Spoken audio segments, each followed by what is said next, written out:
Alright, today on our health segment, Millicent Makoha engaged with a specialist who tackled one of the leading killer of women, cervical cancer. Let's listen in.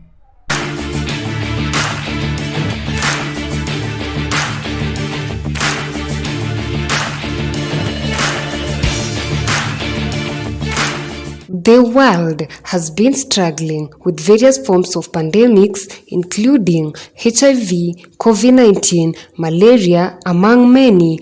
Kenya as a country has also been stepping up efforts to avert the catastrophic effects of various diseases that lead to loss of lives.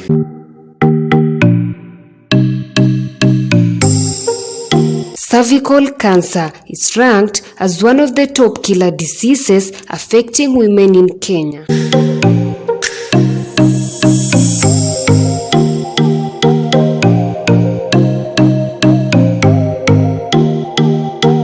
Cancer is a disease characterized by excessive and uncontrollable production of body cells that spread to other parts of the body, causing harm to the affected parts of the human body.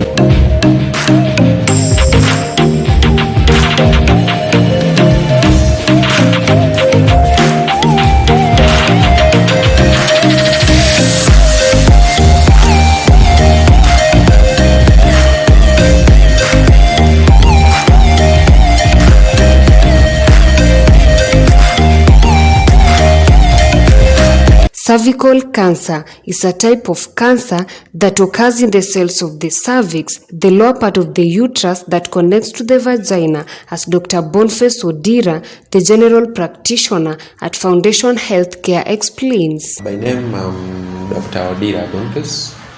I am a general practitioner working at Fountain Healthcare Limited Hospital. Fountain Healthcare Limited Hospital is situated next to G4S offices on the Bungoma Mumias Road, and it's a specialist hospital where you will find most of your specialists within Bungoma. I also work as a general practitioner at Bungoma County Referral Hospital in the Department of Obstetrics and Gynecology. So for today we want to discuss about cervical cancer.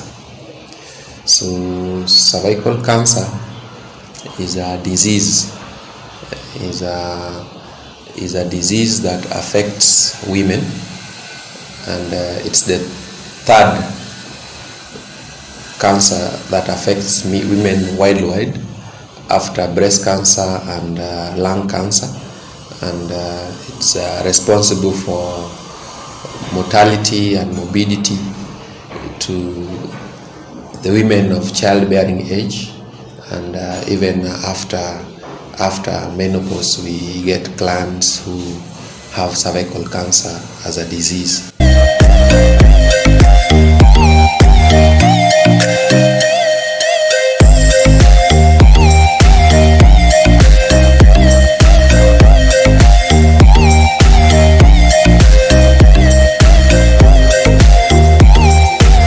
Signs and symptoms of cervical cancer include vaginal bleeding after intercourse, between periods or after menopause, watery bloody vaginal discharge that may be heavy and have a full odor, and pelvic pain or pain during intercourse.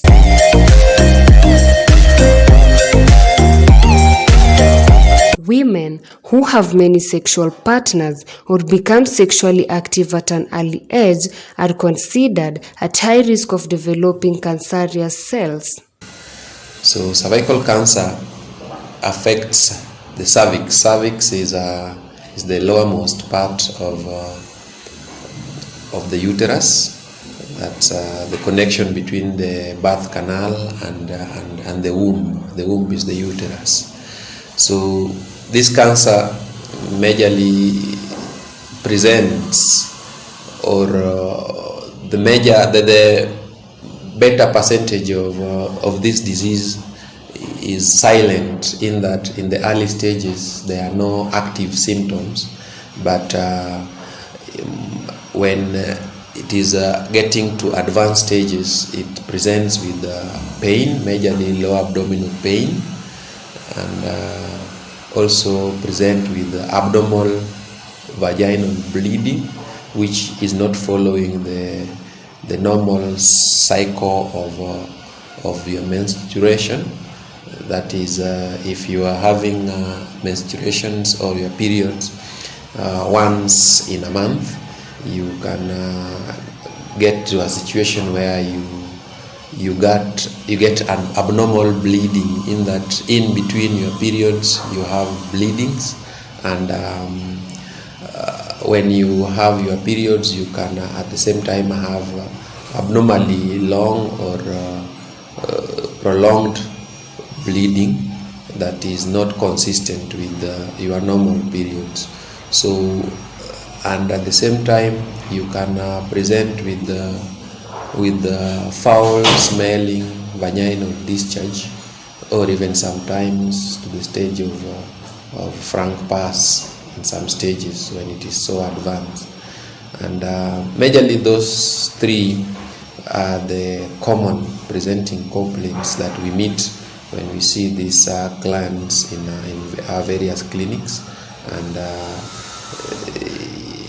most of them will have one or the three of those complaints as their main complaint, and others even complain of pain during sexual intercourse, that is dyspareunia. And when such clients, most of the time the clients we see are age 30 and above, and as well it's not uncommon to find clients who are coming with cervical cancer conditions at ages less than 30, but most of the time it's 30 years and above, and it's common in their 40s and in their 50s.